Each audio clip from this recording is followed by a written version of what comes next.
আসসালামু আলাইকুম প্রিয় দর্শক। আজ আমরা কোরআনের এক গুরুত্বপূর্ণ এবং শিক্ষণীয় ঘটনা জানব। একটি জাতি কিভাবে আল্লাহর নেয়ামত পাওয়ার পরও পথভ্রষ্ট হয়েছিল আর একজন মানুষের ধোঁকায় পড়ে সত্য ভুলে গিয়েছিল, সেই ঘটনাই আজকের ভিডিওতে। হযরত মুসা আলাইহিসসালাম আল্লাহর সাথে কথা বলার জন্য তুর পাহাড়ে গিয়েছিলেন।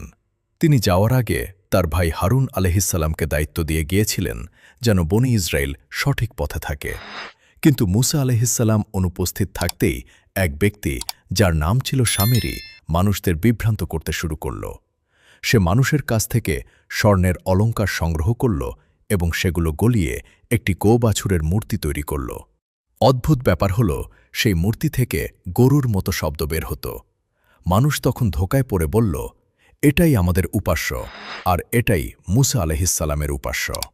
হারুন আলাইহিসসালাম তাদের অনেক বুঝিয়েছিলেন। তিনি বলেছিলেন, হে আমার জাতি, এটা শুধু তোমাদের পরীক্ষা। তোমাদের প্রকৃত রব তো একমাত্র দয়াময় আল্লাহ। তোমরা আমার কথা মানো। কিন্তু তারা কথা শুনল না। তারা বলল, মুসা আলাইহিসসালাম ফিরে না আসা পর্যন্ত আমরা এই গোবাছুরের পূজা চালিয়ে যাব। কিছুদিন পর মুসা আলাইহিসসালাম ফিরে এসে এই অবস্থা দেখে খুবই কষ্ট পেলেন এবং রাগান্বিত হলেন। তিনি হারুন আলাইহিসসালামকে জিজ্ঞেস করলেন, তুমি তাদের থামালে না কেন? হারুন আলাইহিসসালাম শান্তভাবে বললেন, আমি ভয় করেছিলাম, যদি কঠোর হই তাহলে জাতির মধ্যে বিভেদ সৃষ্টি হবে। এরপর মুসা আলাইহিসসালাম সামেরীকে ডেকে জিজ্ঞেস করলেন, তুমি এমন কাজ করলে কেন? সামেরী বলল, আমি এমন কিছু দেখেছিলাম যা অন্যরা দেখেনি। তারপর শয়তান আমার কাছে এই কাজকে সুন্দর করে তুলেছিল।